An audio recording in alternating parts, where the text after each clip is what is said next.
Assalamualaikum warahmatullahi wabarakatuh. Kita kembali lagi di perkuliahan PPLBO. Kemarin kita sudah membahas activity diagram dan sedikit tentang domain model. Hari ini sesuai yang saya janjikan, kita akan mencoba melakukan transisi untuk melakukan update domain model kita. Kemudian kita akan coba melakukan transisi juga ke yang namanya sequence diagram. Tapi sebelum itu, menurut buku referensi yang kita gunakan yaitu use case driven UML, kita dapat melakukan pembuatan atau analisa sequence dan kelas diagram dengan lebih mudah kalau kita menggunakan analisis lain yang bernama robustness analysis. Robustness analysis sendiri ini nanti akan dapat kita gambarkan dengan yang namanya robustness diagram. Jadi apa sih robustness diagram itu? Kemarin kita sudah belajar apa itu activity diagram, yang mana di activity diagram adalah bagaimana cara kita menggambarkan sebuah proses dari sebuah use case. Contoh, kemarin kita di use case sudah punya, kita coba ya buka ya. Oke, kita cari yang activity diagram. Nah, ini dia. Kita buka.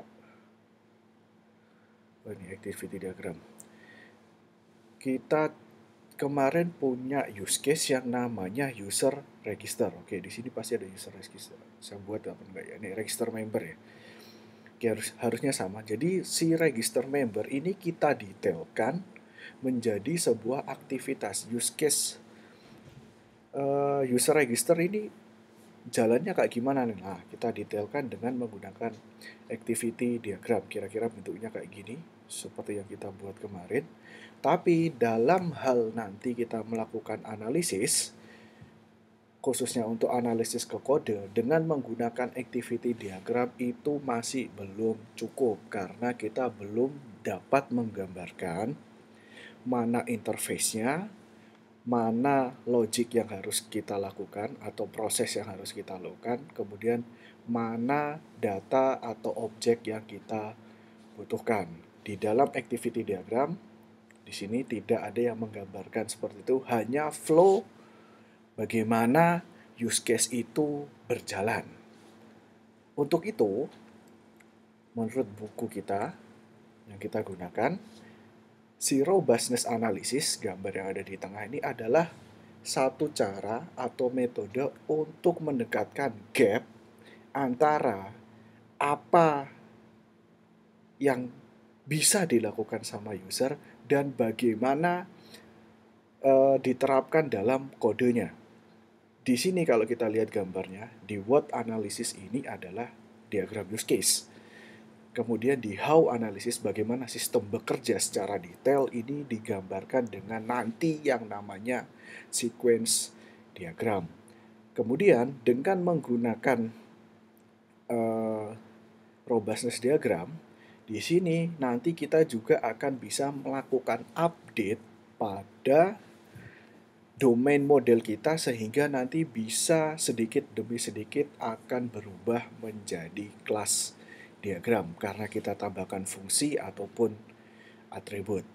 Oke, di sini idenya seperti itu, robustness diagram untuk mendekatkan analisis apa dan analisis bagaimana sistem itu bekerja. Tapi tidak usah bingung, robustness analisis dan wujudnya robustness diagram ini secara flow tidak jauh berbeda dengan activity diagram. Nanti akan ada pembeda yang mana karena si robustness diagram ini nantinya akan dibawa ke sequence. Di dalam robustness diagram ada objek-objek yang harus kita deskripsikan dengan jelas. Oke, kita lanjut dulu. Apa itu robustness diagram? Robustness diagram serupa dengan activity diagram adalah flow yang akan kita turunkan dari use case. Robustness diagram juga menggambarkan behavior atau bagaimana cara use case bekerja. Dalam alurnya, ini bedanya dengan activity, dia menunjukkan potensi atau kelas-kelas yang mungkin akan digunakan dalam kode yang akan kita kembangkan nanti. Jadi dia sudah mulai kelihatan kelas-kelas mana yang akan kita gunakan. Kemudian persamaannya dengan activity diagram, cara membaca robustness diagram hampir sama dengan activity diagram dalam hal flow-nya ya. Objek mana, setelah itu dia akan kemana, dan lain sebagainya. Oke, kemudian apa bedanya? Di dalam activity tidak menggambarkan objek yang digunakan. Jenis objek yang digunakan tidak dijabarkan dengan jelas di activity diagram. Seperti yang saya katakan di awal tadi, di activity diagram hanya menampilkan flow-nya saja. Setelah A atau setelah A, B, setelah B, C, dan lain sebagainya. Kita tidak tahu A itu apa, B apa, C itu apa. Tapi nanti di robustness, kita punya 3 objek yang dapat menggambarkan yang mana tampilan, yang mana logik, dan yang mana data. Ini data atau objeknya. Objek kelas ya, ini biar lebih mudah, karena di sini udah ada objek. Oke, seperti itu.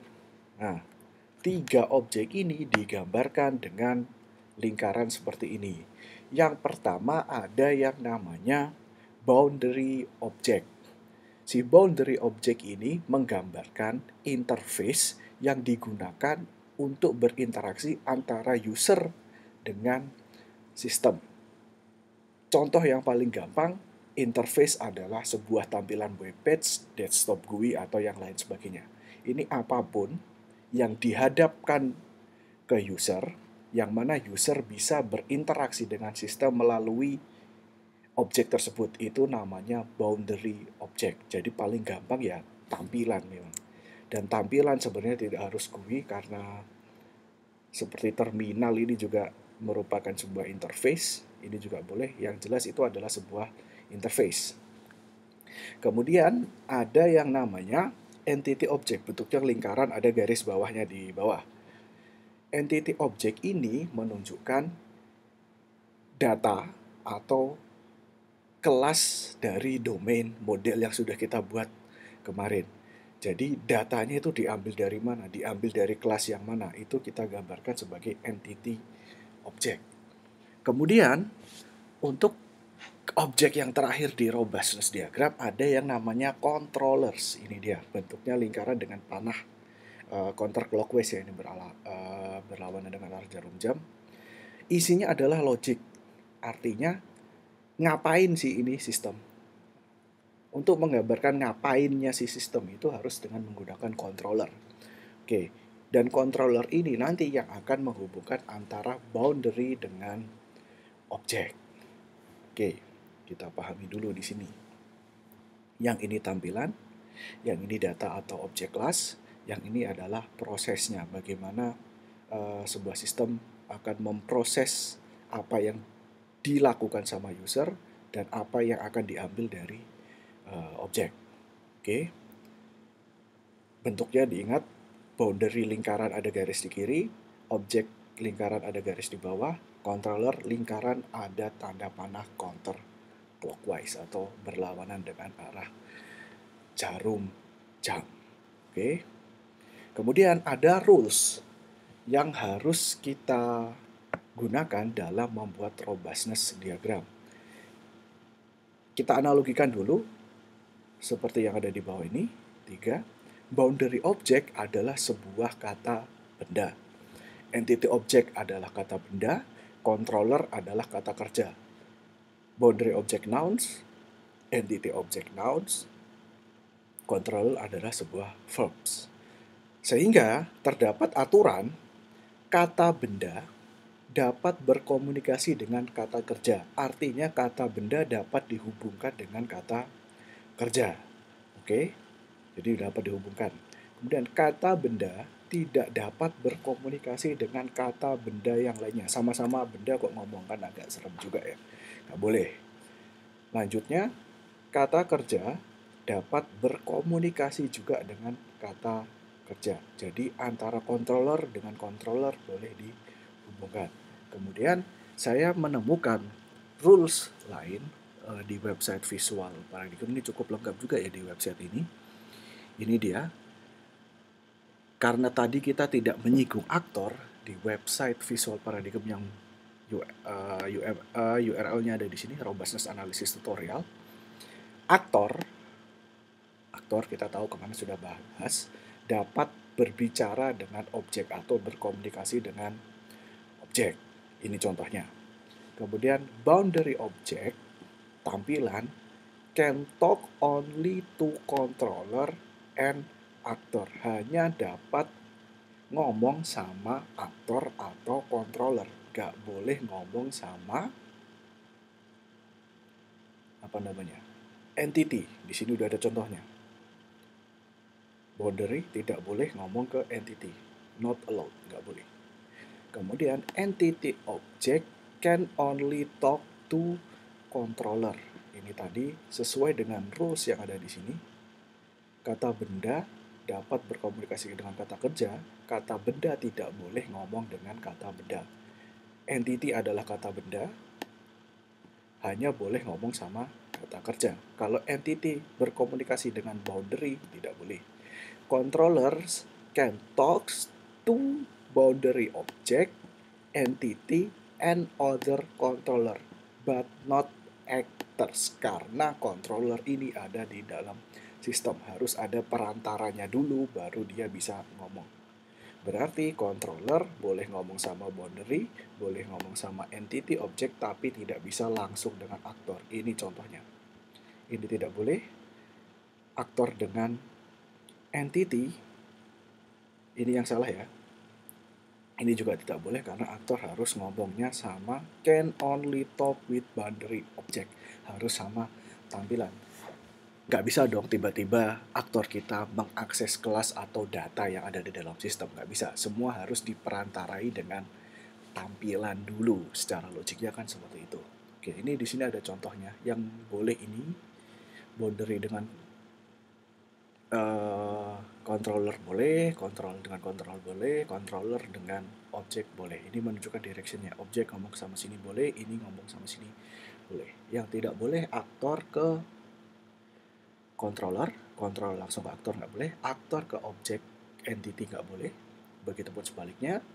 Boundary tidak boleh ngomong langsung sama boundary, noun to noun tidak boleh, boundary ke objek entity tidak boleh, noun to noun tidak boleh juga, objek entity dengan objek entity langsung juga tidak boleh. Di tengah harus ada controllernya. Oke. Itu tadi rules-nya sudah kita dapat. Sekarang kita coba melakukan latihan. Ada contoh kasus di mana yang pertama adalah boundary berkomunikasi dengan controller, controller berkomunikasi dengan entity. Oke.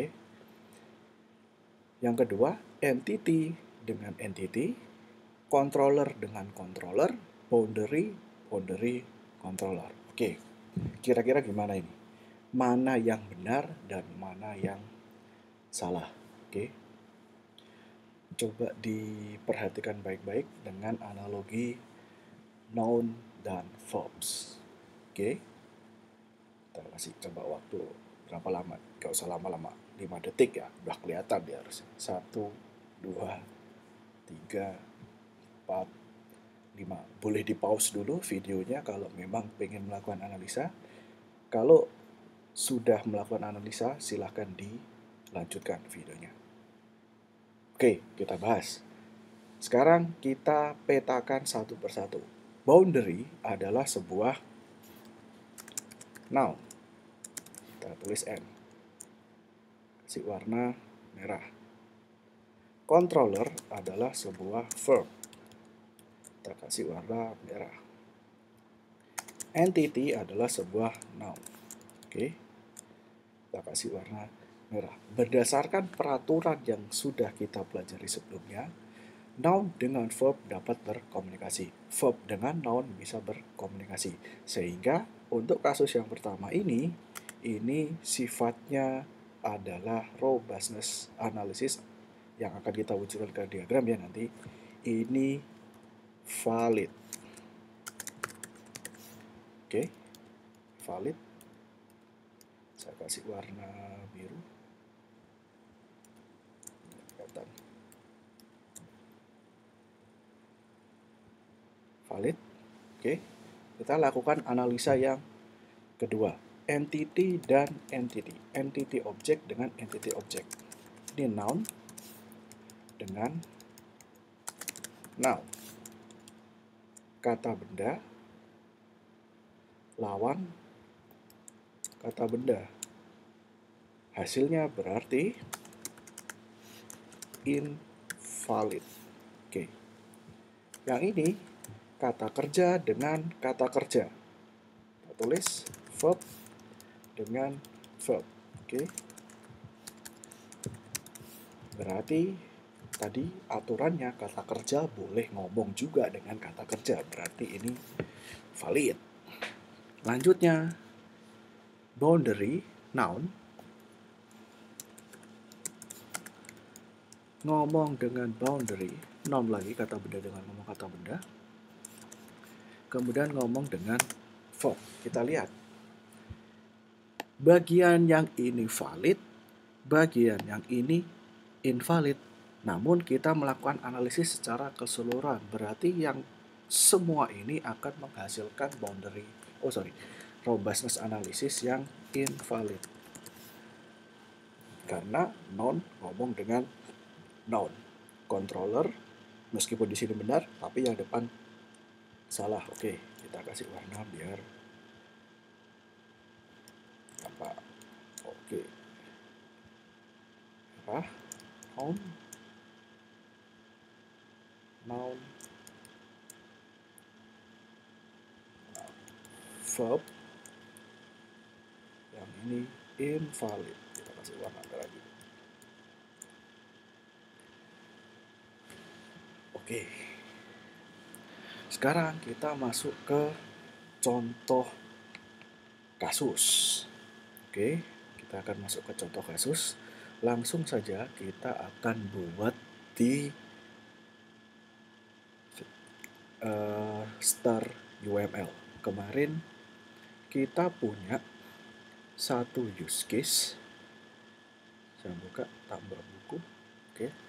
Di kumpulan tambah buku ini, use case model yang ini, kita punya use case yang namanya search book. Kita analisa dulu nih. Search book biasanya ngapain? Yang pertama, search book biasanya orang sudah masuk ke halaman homepage kan. Jadi sudah masuk ke halaman homepage. Oke, ini harusnya ke halaman homepage, entah itu pustakawan dan atau yang lain sebagainya. Berarti di sini kita harus tambahkan dulu. Karena search book juga bisa dilakukan sama pengunjung, member gitu ya. Pengunjung, karena tidak harus member, pengunjung. Oke. Association sana. Oke. Search book bisa dilakukan sama pengunjung. Di dalam search book biasanya sudah ada search bar. Rata-rata kan gitu ya. Di Facebook, Twitter, dan lain sebagainya untuk melakukan search biasanya sudah ada di homepage. User harus klik tombol search bar-nya, kemudian mengetikkan apa yang mau dicari, kemudian baru ditekan tombol search. Lebih advance lagi, biasanya kalau yang tidak menggunakan fungsi regex, harus ada filternya lagi. Dia berdasarkan author atau berdasarkan judul buku.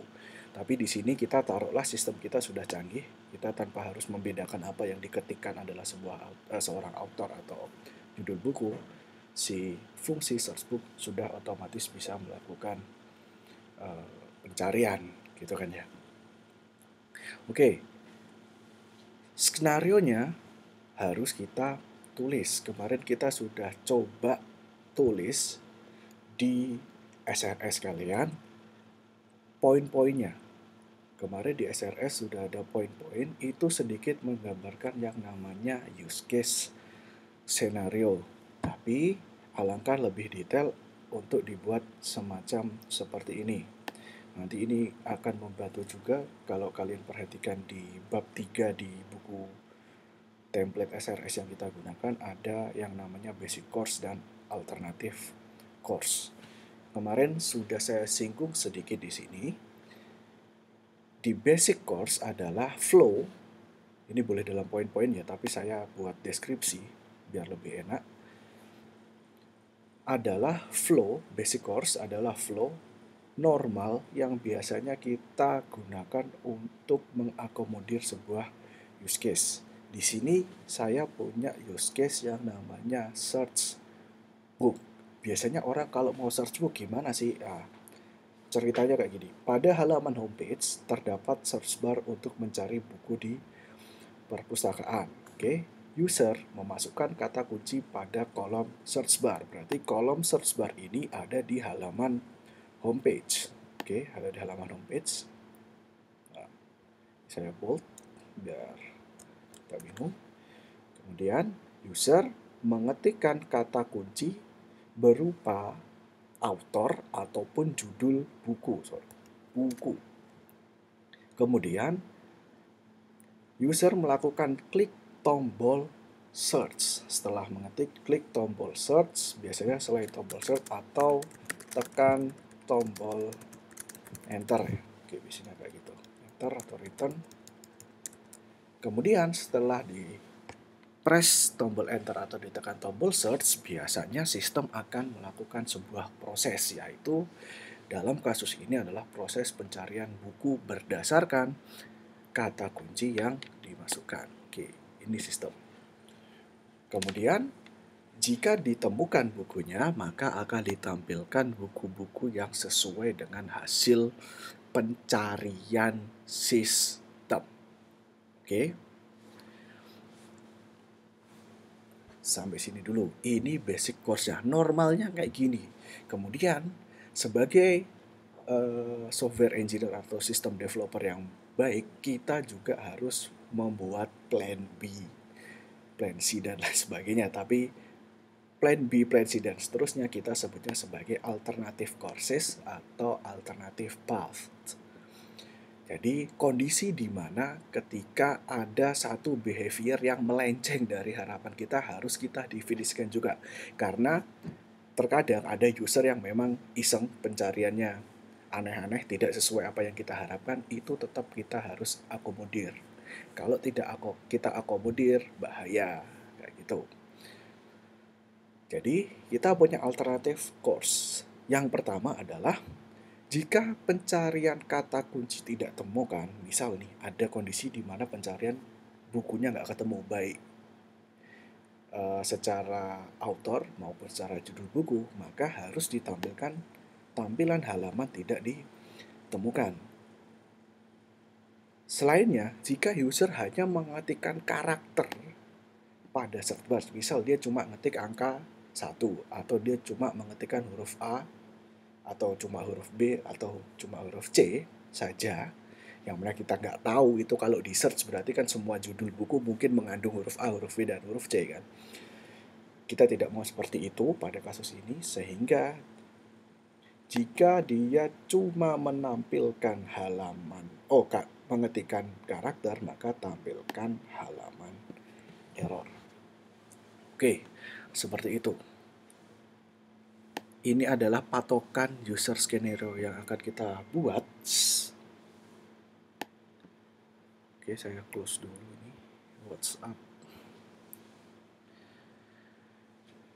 Tampilan adalah ini yang akan kita jadikan acuan untuk membuat robustness diagram dari search book. Sayangnya, di Star UML ini tidak mengakomodir proses iconic secara urut. Apa yang kita lakukan dari mulai desain use case, kita mengacu pada iconic process, tapi tidak bisa diakomodir oleh Star UML kalau kita benar-benar mau urut ya. Sebenarnya iconic harus dikerjakan secara urut. Yang bisa melakukan secara urut ada tools yang namanya, saya bukakan, ini dia, ada tools yang namanya Enterprise Architect. Tapi saya search, sayang sekali tidak ada yang free karena software ini memang advance sekali, nanti bentuknya seperti ini, kita bisa generate dari use case langsung kita buat robustness-nya, dari robustness kita bisa generate ke sequence, dari sequence kita bisa generate langsung ke kode. Semua bisa dilakukan di Enterprise Architect, termasuk apakah desain yang kita buat itu benar atau enggak, semua bisa dicek langsung sama si robustness, dicek sama Enterprise Architect. Karena tools ini berbayar, maka kita gunakan yang free license dulu. Sebenarnya si Star UML juga bayar juga, tapi yang unregistered ini bisa kita gunakan secara maksimal. Di Star UML untuk membuat robustness hanya bisa dilakukan di main model ya di sini ya. Kalau kita buka main model, di sini nanti di bawah ada toolbox yang namanya robustness. Tapi kalau kita coba turunkan dari sebuah use case, misal di sini saya punya use case search book ya. Add diagram, di sini tidak ada turunan robustness diagram, sehingga mau nggak mau kita akan buat si robustness diagram ini dengan menggunakan main model. Oke. Sekarang best practice-nya adalah sesuai dengan buku yang kita gunakan, bentuknya kurang lebih seperti ini robustness diagram. Kita kopas dulu use case scenario termasuk alternative path-nya dalam sebuah nodes. Oke. Kopas saja. Di sini ada nodes.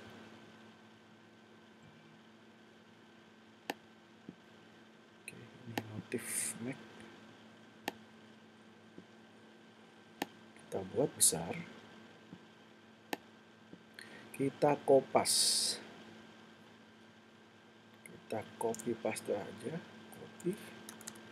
Atau ini apakah ada tools yang bisa memungkinkan untuk nggak bisa. Kita kopas. Nah, di sini kita sudah punya nodes. Ini kenapa nih? Aduh, ini dia problem. Kenapa kok tumpuk? Oke, kita punya nodes yang menggambarkan user skenario kita, use case skenario kita. Oke, kenapa dia ada itunya? Kalau di gini kan benar. Oke, cut dulu, paste. Kenapa ya dia tumpuk ya? Oke, kita coba.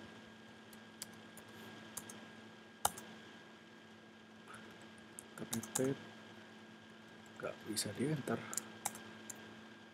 Apakah harus seperti ini ya? Kita coba dulu ya. Format.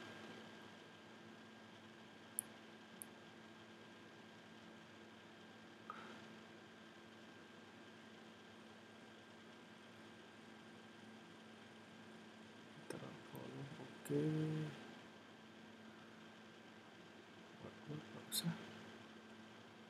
Oke, harus di word tetap format word. Terlalu panjang kalau seperti ini. Saya delete dulu. Yang jelas kita harus punya nodes. Kita masukkan ke dalam. Kita paste. Oke, tetap.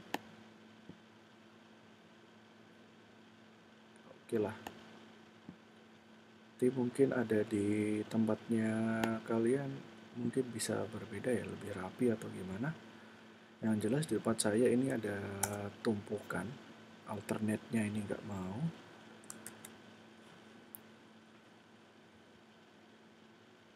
Oke, kita punya notes. Agak annoying juga ini. Line style, auto resize. Apa maksudnya auto resize? Oke, format.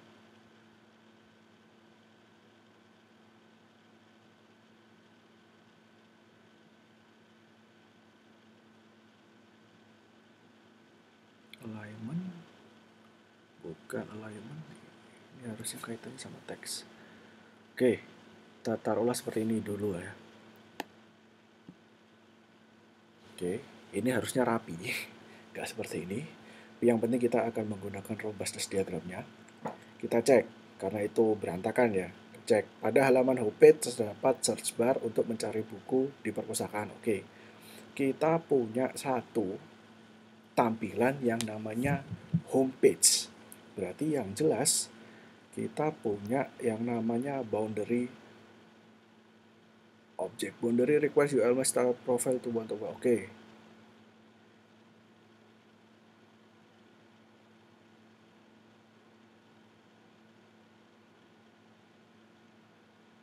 Oke. Ini kita kasih nama sebagai homepage. Ya, kenapa dia hilang?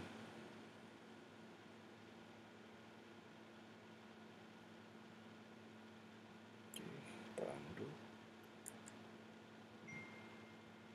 Apa karena kita tidak berbayar ya? Oh. Oke, kenapa dia ganti?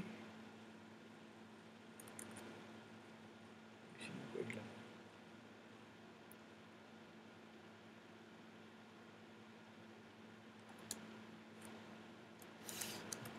Home.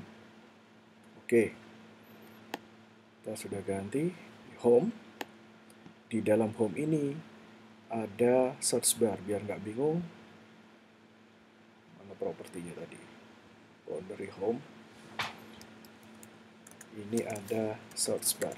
Karena search bar tidak di halaman lain, biar nggak bingung.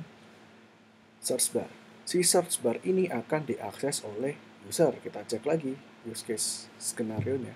User memasukkan kata kunci dalam kolom search bar. Berarti si aktor harus, oke, kita cari mana ya aktor, nggak ada lagi di sini. Oke, kita coba buka. Ini ada domainnya nggak ya? Aktor, oke, kita nggak bisa tambah. Model main ini harus diakses oleh aktor. Nambahnya gimana?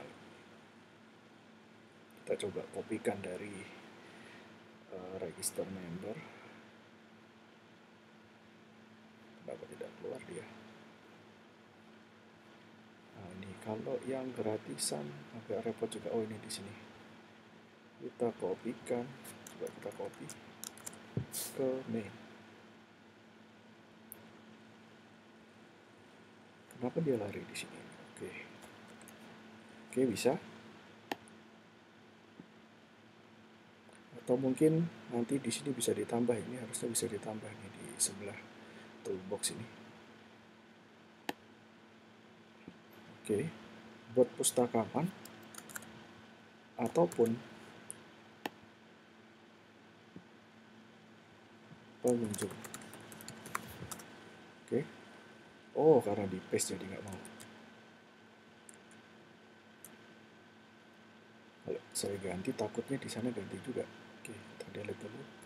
Taruhlah sekarang kita ngomongnya dia seorang pengunjung ya. Register, tambah buku. Oke, kita copy ke main model. Oke, pengunjung. Si pengunjung berarti dia harus bisa mengakses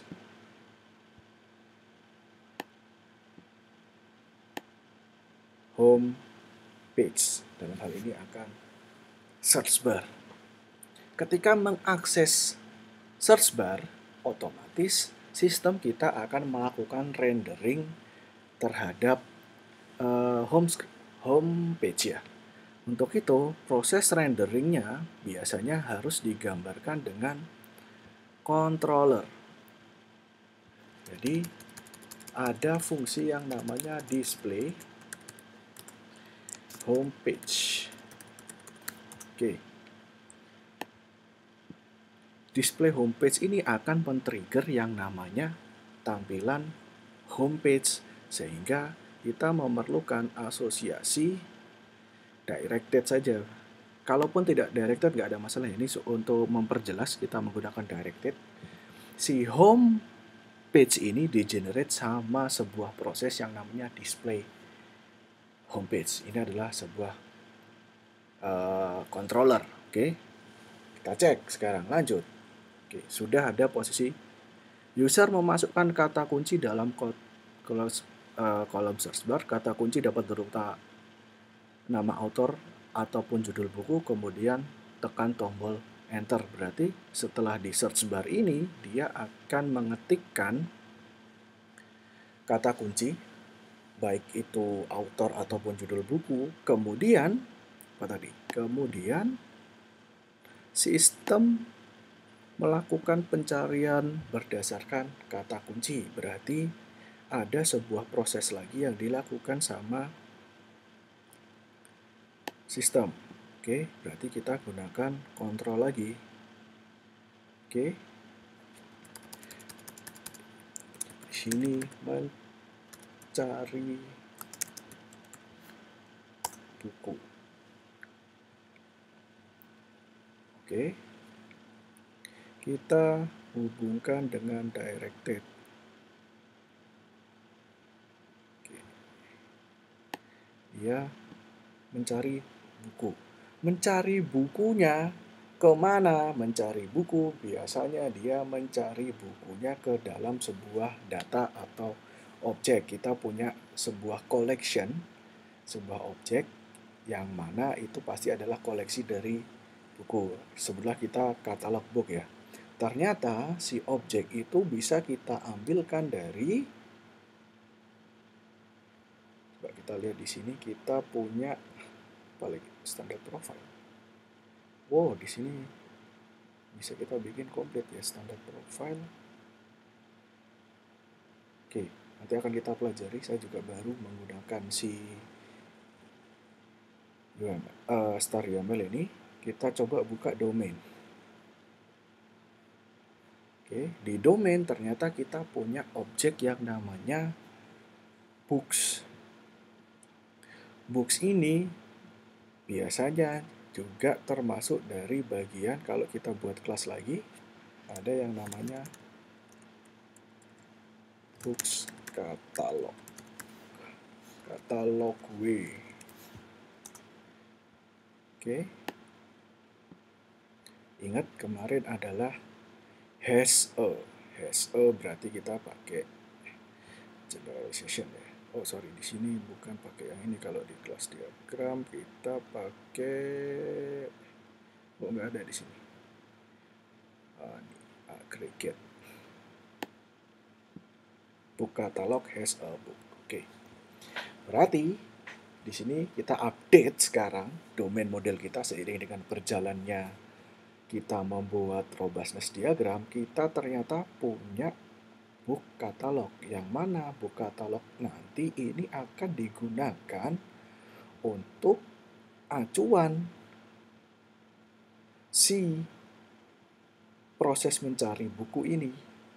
Mencari buku kan biasanya kita mencari buku dalam sebuah katalog yang besar ya, dalam sebuah koleksi kita punya banyak. Berarti boleh jadi si book catalog adalah sebuah objek atau data yang mana kita bisa gambarkan sebagai entitas.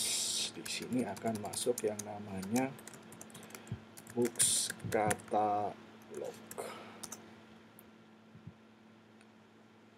Nggak tahu katalog benar ya, katalog gue. Kita cek aja lah kalau typo. Katalog. Benar kalau nggak salah. Atau typo saya. Oke, benar katalog gue. Berarti ini akan punya hubungan ke katalog. Di sini saya lebih suka dia pakai yang biasa aja. Mana ini tadi? Association. Saya nggak usah directed. Ini pasti nyari ke sini. Oke. Di sini kita tulis biar nggak bingung. Search by author or title. Oke. Search by author title, mencari buku. Kemudian di basic course, ini dia, buku yang terkait dengan kata kunci kemudian ditampilkan pada halaman pencarian. Berarti endingnya adalah sebuah halaman pencarian. Halaman pencarian adalah sebuah interface. Sebuah interface harus kita gambarkan dengan menggunakan boundary. Berarti di sini adalah search result page. Oke. Akan ditampilkan di sini. Mencari buku, oke, dia mencari dulu ya. Kemudian kita boleh langsung kalau ketemu, dia hasilnya akan oke, biar gak bingung, tampilkan ke sini. Oke, ini baru basic course-nya. Kemudian tadi kan kita punya ada yang jika kata kunci tidak ditemukan pada halaman pada buku katalog ya, kata kunci tidak ditemukan kan nyarinya ke buku katalog, maka tampilkan halaman pencarian tidak ditemukan. Berarti kita punya ini yang basic path atau normal courses, normal path. Kita punya satu boundary lagi, misal ini adalah halaman yang berbeda ya. Oke, tampilan yang berbeda, memang interface yang berbeda. Ini berarti namanya not found page.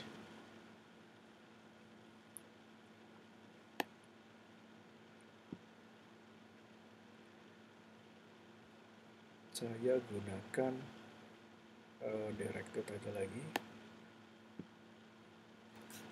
If not found.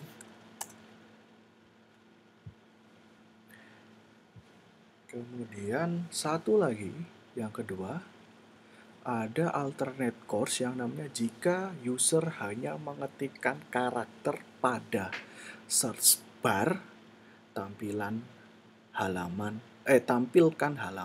error. Kalau cuma karakter berarti misal yang diinputkan adalah ini tidak valid, diproses di sini dinyatakan tidak valid, berarti kita tampilkan halaman error. Di sini ada tampilan error page. Oke. Directed.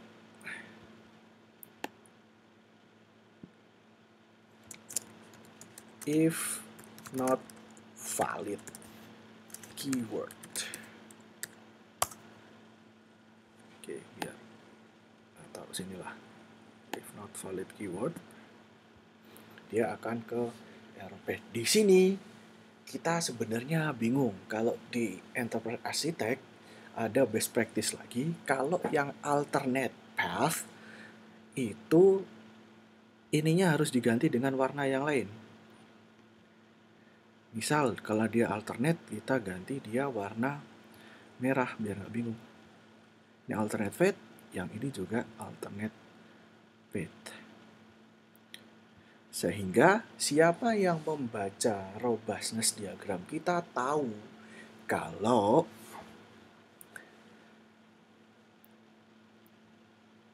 untuk error page dan not found page ini adalah sebuah alternative page. Ini adalah contoh sederhana dari analisis robustness yang kita wujudkan di robustness diagram. Oke, kita jejerkan aja sama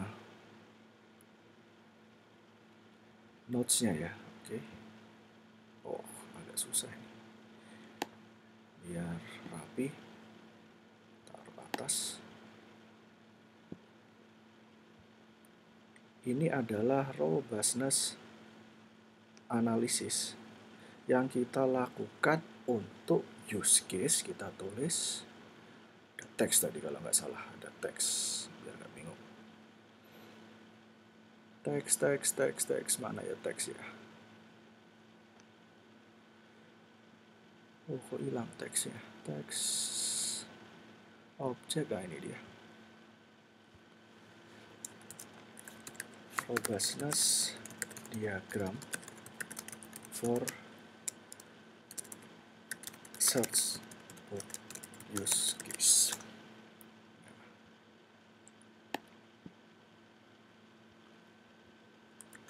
Tak besarkan.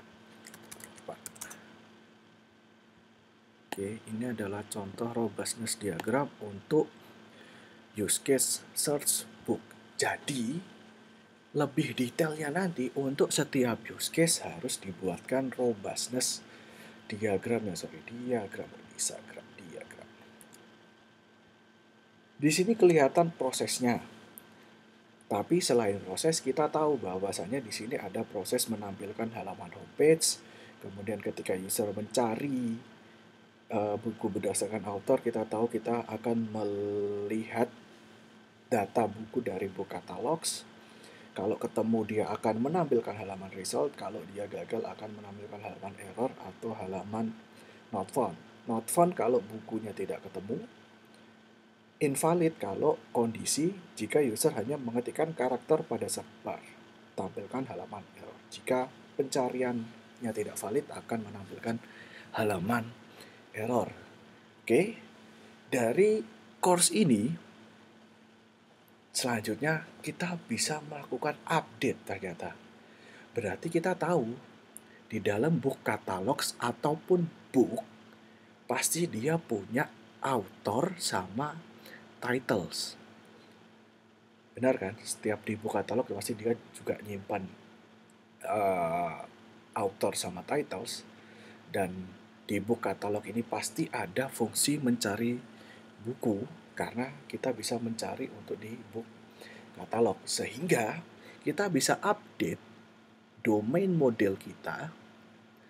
Sini kita punya domain model. Oke, ini saya nggak suka ini. Memang lebih enak pakai enterprise arsitek, tapi nggak apa-apa, kita belajar pakai ini. Oke. Kita zoom. Kita tahu kalau di book catalog sama book ini punya beberapa atribut yang sama. Misal di book dia punya atribut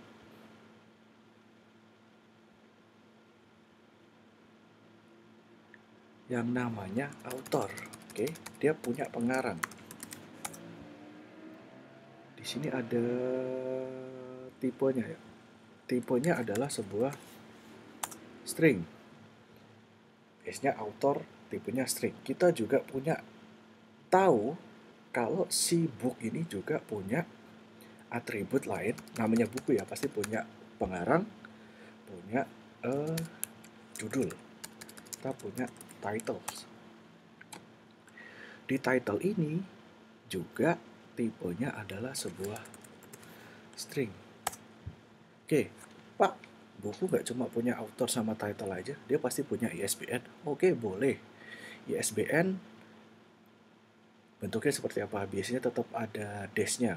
Kalau misal ISBN, supaya ada tipe yang lain, Pak ada ISBN.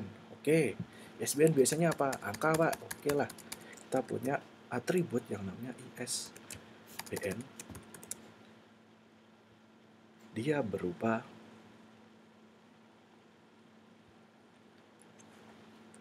integer. Oke, boleh.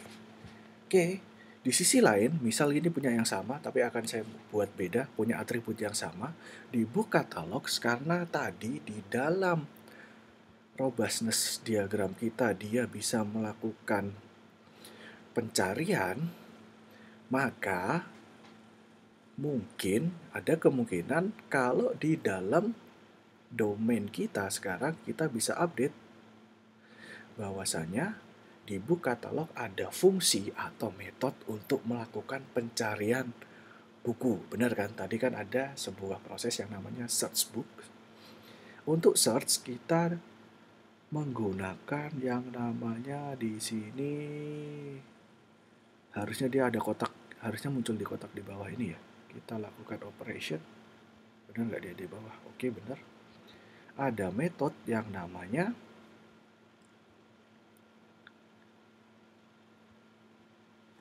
search book. Search book. Oke. Oh, nggak perlu pakai kurung. Oke, search book. Oke, kita lengkapi. Oke lah, kita tambah atribut author. Authors, jamak. Oke lah, author. Saya lebih senang authors karena list ya dia pasti. Authors di sini pasti string. Mungkin bentuknya kayak gini. Ini saya kira-kira aja ya. Ini berarti karena katalog berarti di sini dia adalah sebuah list, gampangnya gitu. Title juga sama. Kita add, misal ini tidak harus seperti ini ya. Titles. Bentuknya juga string array. Oke, seperti ini boleh juga. Oke, dengan seiring berjalannya waktu, kita nanti melakukan analisa pada robustness dan melakukan update terus pada domain model kita. Domain model kita lama-kelamaan akan berubah menjadi kelas diagram. Di sini udah mulai kelihatan ya, karena ini masih belum lengkap. Di sini udah mulai menggambarkan kelas diagram. Seiring dengan perjalanan waktu kita akan update ini akan menjadi kelas diagram. Seperti itu. Untuk pertemuan selanjutnya atau di video selanjutnya, kita akan coba membawa si robustness diagram ini ke dalam bentuk sequence diagram. Di sequence diagram nanti kita juga harus menampilkan fungsi apa yang akan berjalan di sequence diagram. Oke, sebagai contoh di sini robustness analysis di sini sudah digambarkan bagaimana caranya kemudian mengubah dari robustness ke sequence. Ini dia. Ini adalah contoh sequence diagram yang akan di-generate dari robustness diagram. Ini kita bisa gunakan based on robustness analysis. We can develop use case scenario by using set or related use sequence diagram dalam bentuk MVC. MVC nanti kita akan jelaskan yaitu model view controller. Model, kalau di sini model adalah kaitannya dengan data atau objek, sudah diwakili sama entity. View adalah tampilan, sudah diwakili sama boundary. Dan controller ya pasti diwakili dengan controller, seperti itu. Oke, sampai di sini dulu masalah robustness analysis. Sekali lagi saya mengencourage kalian untuk membaca buku Use Case Driven Object Modeling with UML yang sudah saya share di bagian robustness analysis. Table of content, silakan ambil ke part 2 chapter 5. Di sini ada step by step gimana caranya membuat robustness diagram. Oke. Di sini sudah ada step by stepnya, sangat jelas sekali. Nggak apa-apa bahasa Inggris, kita sambil latihan baca literatur dari luar ya. Ini sangat detail sekali. Cukup mudah dipahami menurut saya, sehingga saya merekomendasikan ini untuk tetap dibaca. Jika ada pertanyaan, silakan untuk aktif di forum Slack yang kita buat. Jadi di forum Slack itu jangan diem-dieman aja.